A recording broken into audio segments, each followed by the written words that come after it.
कराची के इलाके शराफी गोट में फायरिंग से पुलिस अहलकार शहीद हो गया। मकतूल की शनाख्त जाहिद के नाम से कर ली गई। एसएसपी मलीर हसन सरदार के मुताबिक फायरिंग का वाकया जाती दुश्मनी है, ताहम मजीद जांच पड़ताल अभी जारी है। सेल में तैनात था।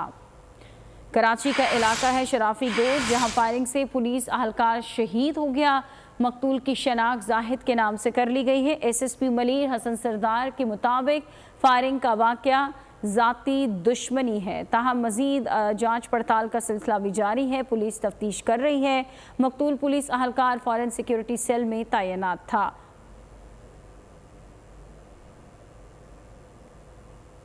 कराची के इलाके शराफी गोट में फायरिंग का वाकया पेश आया, जहां पुलिस अहलकार शहीद हो गया है। अब तक की जो तहकीकात की गई है उसके मुताबिक ये जाती दुश्मनी का वाकया है। एसएसपी मलीर हसन सरदार ये बता रहे हैं कि फायरिंग का ये वाकया जाती दुश्मनी है, ताहम मजीद जांच पड़ताल भी जारी है।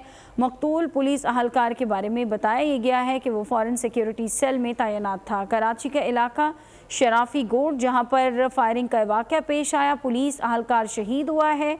और एसएसपी मलीर ये बता रहे हैं कि फायरिंग का ये वाकया जाती दुश्मनी का है।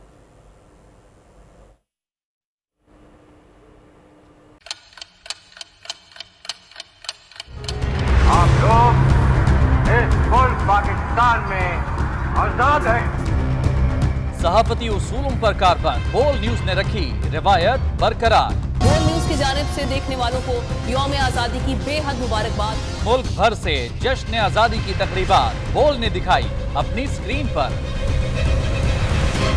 पाकिस्तान के 76वें यौम आजादी का जश्न बोल ने सुनाई पाकिस्तान जिंदाबाद के नारों की गूंज।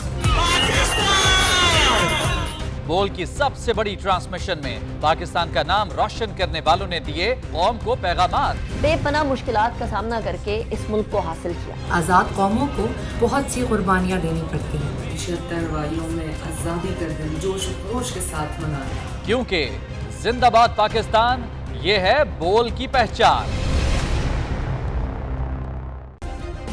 सब्सक्राइब करें और बेल दबाएं ताकि कोई खबर रह न जाए।